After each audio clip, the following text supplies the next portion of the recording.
સુરતના ડાયમંડ ઉદ્યોગની પરિસ્થિતિમાં ધીમે ધીમે ધમધમાટ શરૂ થયો છે। ડાયમંડ એસોસિએશનના જગદીશ ખેંટે નિવેદન આપતા કહ્યું કે અત્યારે તમામ યુનિટ ધમધમી રહ્યા છે, રત્નકલાકારોને રોજગારી મળી રહી છે। સુરતના ડાયમંડ ઉદ્યોગની પરિસ્થિતિમાં ધીમે ધીમે ધમધમાટ શરૂ થયો છે। ડાયમંડ એસોસિએશનના જગદીશ ખેંટે નિવેદન આપતા કહ્યું કે અત્યારે તમામ યુનિટ ધમધમી રહ્યા છે, રત્નકલાકારોને રોજગારી મળી રહી છે અને ઉઠામણાની વાત જૂની છે। 2021થી 24 સુધીમાં 24 ઉઠામણા સામાન્ય છે। વર્ષે એવરેજ 5 થી 6 કિસ્સાઓ તેજીના સમયમાં પણ બનતા હોય છે। અત્યારે તમામ યુનિટ ધમધમી રહ્યા છે,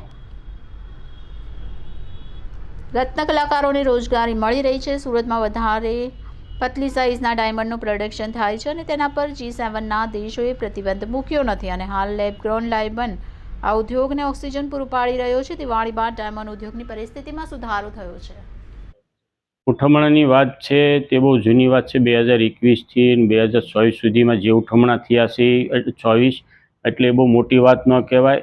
તેજી પીરિયડમાં પણ એવા ઉઠમણા થતા જ હોય છે, કારણ કે વિશ્વાસથી ચાલતો આ બિઝનેસ છે, એટલે ક્યારેક લોકો વિશ્વાસઘાત કરીને આવી રીતે લોકોના નાણાં ફસાવતા હોય।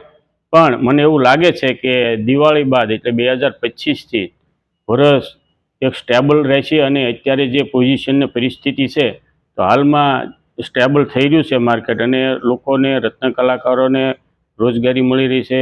મેન્યુફેક્ચર યુનિટો પણ બધા ધમધમી રહ્યા છે। આગામી સમયમાં બહુ સારું એવું માર્કેટ આવશે, તેજી આવશે એવી અપેક્ષા રાખીએ।